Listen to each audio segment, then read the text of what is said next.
Hi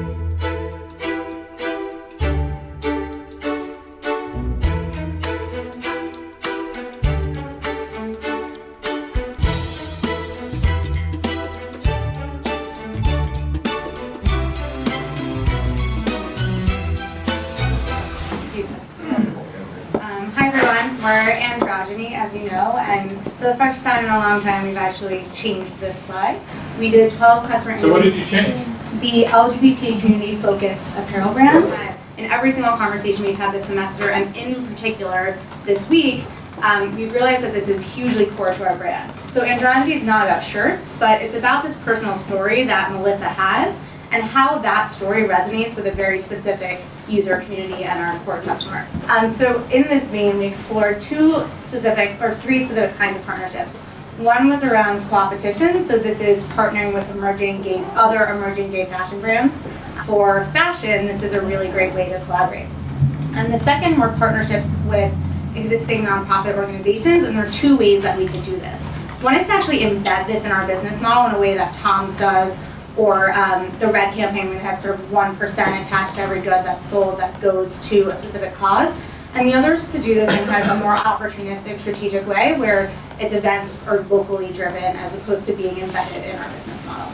And then with regards to our second avenue, which was working with LGBT organizations, they don't really want 1% of our sales because we're pretty small and that's not really very meaningful to them. So this whole idea of event-based partnering was much more meaningful to them. And actually, even with the smaller nonprofit organizations, they don't actually have the infrastructure to have partnership relationships. So for an ally coalition, for instance, they're much smaller.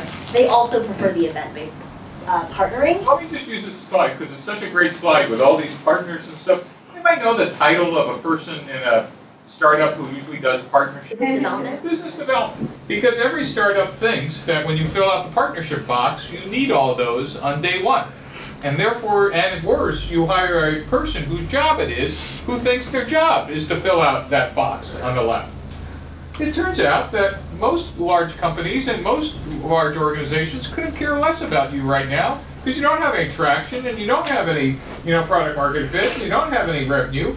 And so what you might be talking about is the theory, after you have cash flow positive and a certain set of sales, but it's a real trap to think you need a set of partnerships on day one, because the only people who care about that cloud, that whole product, WHOLE, are mainstream customers.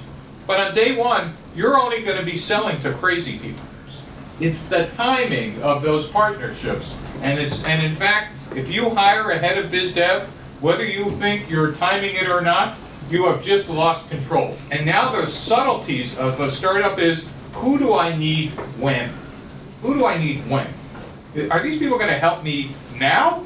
Or are they going to help me next year? Or is it nice to know them? All right. It's also relevant to mention that the time it takes to get that partnership to close is an unbelievable time suck on one's life. So treachery exists there. Be careful. And so this is more of what's essential now, what's essential 6 months from now, or a year from now, and this is what you're learning. So thank you.